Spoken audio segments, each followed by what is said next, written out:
Kí ló ń ṣẹlẹ̀ sí Adébáyọ̀ Sàlámì tí gbogbo wa mọ̀ sí Ọ̀gá Bello? Kí ló ń ṣẹlẹ̀ sí ọ̀rọ̀ àìlera rẹ̀? Kí ló ń ṣẹlẹ̀ sí arákùnrin yìí o? Ẹ jẹ́ ká gbìyànjú láti máa fi àdúrà máa ran Ọ̀gá Bello lọ́wọ́.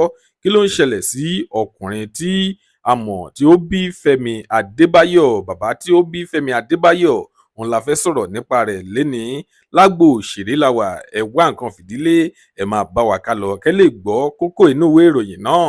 Tó bá jẹ́ ìgbà àkọ́kọ́ tí ẹ ń wo fídíò wa nìyí, ẹ jọ̀wọ́ ẹ tẹ subscribe button láti máa rí púpọ̀ lára àwọn fídíò wa wò. Ojú tí ẹ fi ń wò wá kò ní fọ́, etí tí ẹ fi ń gbọ́ wa kò ní di láṣẹ Èdùmàrè.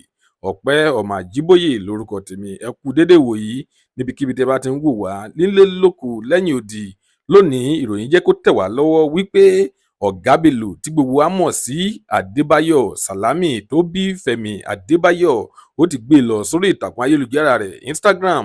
Ó ti lọ kọ síbẹ̀ wípé kí gbogbo ọmọ Nàìjíríà kí wọ́n gbìyànjú láti máa gba àdúrà fún òun torí wípé ó ti ṣe díẹ̀ tí ọ̀rọ̀ àìlera yìí tí ó ti ń bá òun fà á nínú ara.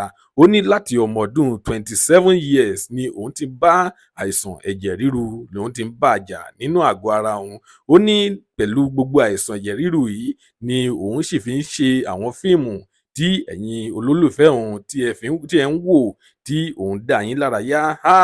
Kí ló ń ṣẹlẹ̀? Ẹ gbìyànjú láti tẹ ọ̀rọ̀ àdúrà kan fún Ọ̀gá Bello ká lè sọ wípé kí Ọlọ́run kí ó fún un ní àlàáfíà tó pé, àlàáfíà tó yẹ. Lónìí a kò ní rí jù báyìí lọ. Tó bá jẹ́ ìgbà àkọ́kọ́ tí ẹ ń wo fídíò wa nìyí, ẹ jọ̀wọ́ ẹ tẹ subscribe button láti máa rí púpọ̀ lára àwọn fídíò wa wò. Ojú tí ẹ fi ń wò wá kò ní fọ́, etí tí ẹ fi ń gbọ́ wá kò ní di láṣẹ Èdùmàrè. Ọpẹ́ ọmọ Àjíbóyè lórúkọ tèmi. Ire lójú gbogbo ọmọ rẹ̀ ó tún dọjọ́ mi ọjọ́ rẹ̀ ó dìgbà.